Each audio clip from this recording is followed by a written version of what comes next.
English easy தான். இன்னைக்கு நம்ம கமெண்ட்ல ஒருத்தர் இமெயில் வொக்காபுலரிஸ் கேட்டிருந்தாங்க. அவங்களுக்காக இந்த வீடியோ போட்டிருக்கோம். யாருக்கெல்லாம் இமெயில்ல இதெல்லாம் போடுறதுக்கு தெரியல அப்படின்னாக்கா அவங்களாம் இதை பார்த்து தெரிஞ்சுக்கோங்க. Okay, first one CC. சிசிங்கிறது வந்து என்னன்னாக்கா உங்களுக்கு தெரியும், கார்பன் காப்பி. யாருக்கு அனுப்புறோமோ அவங்களுக்கு மட்டும் இல்ல, செகண்டரி ரெசிபென்ஸ்க்கும் அவங்களுக்கும் நான் அனுப்புறேன் அப்படின்னாக்கா அவங்களுக்கு சிசி அப்படின்னு சொல்லுவோம். சிசி போட்டு அனுப்புவோம். அதே பிசிசின்னு ஒண்ணு இருக்கும். அது என்ன அப்படின்னு பாத்தீங்கன்னாக்கா பிளைண்ட் கார்பன் காப்பி. அப்படின்னாக்கா யாருக்கெல்லாம் மெயின்க்கு அனுப்புறோம், அதுக்கப்புறம் யாருக்கெல்லாம் அனுப்புறோங்கிறது மத்தவங்க ஒருத்தருக்கு ஒருத்தர் தெரிஞ்சுக்க கூடாது அப்படின்னாக்கா அப்ப பிசிசி போட்டு அனுப்புவோம். அடுத்தது எஃப்ஒய்ஐ. எஃப்ஒய்ஐனாக்கா ஃபார் யுவர் இன்ஃபர்மேஷன். இது வந்து உங்களுக்கு இன்ஃபர்மேஷன் மட்டும்தான். இதுல வந்து நீங்க ஒண்ணும் பண்ண வேண்டாம், நாங்க பாத்துக்கிறோம். ஆனா இந்த விஷயம் ஒண்ணு நடந்திருக்குன்னு உங்களுக்கு தெரிஞ்சுக்கணும் அப்படிங்கறதுக்காக எஃப்ஒய்ஐ போட்டு எழுதுவோம்.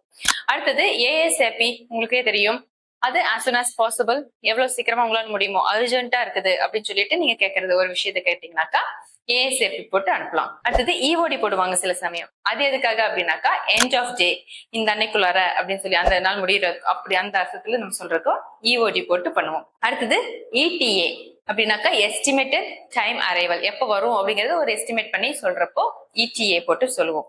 அதே மாதிரி என்ஆர்என் போடுவோம். அப்படி போட்டாங்க நோ ரெஸ்பான்ஸ் நீடட் அப்படின்னு அர்த்தம். இந்த மெசேஜும் நாங்க கன்வே பண்றோம், ரெஸ்பான்ஸ் இதுக்கு எதுவும் பண்ண தேவையில்லை, ஜஸ்ட் உங்களுக்கு விஷயத்தை மட்டும் கன்வே பண்றோம் அப்படின்னு சொல்லி அர்த்தம். அவ்வளவுதான். இந்த வார்த்தையெல்லாம் பேசிக், ரொம்ப பேசிக்கான இமெயில் வொக்காபுலரி தான் இது. இதுவும் தெரியாம இருப்பாங்க சில பேர், அவங்களுக்காக போட்டிருக்கோம். இது உங்களுக்கு யூஸ்ஃபுல்லா இருந்தாக்கா இதை அப்ளை பண்ணி மெயில் அனுப்பிச்சுக்கோங்க. இதெல்லாம் பண்ணுனா இங்கிலீஷ் ஈஸி தான். தேங்க்யூ.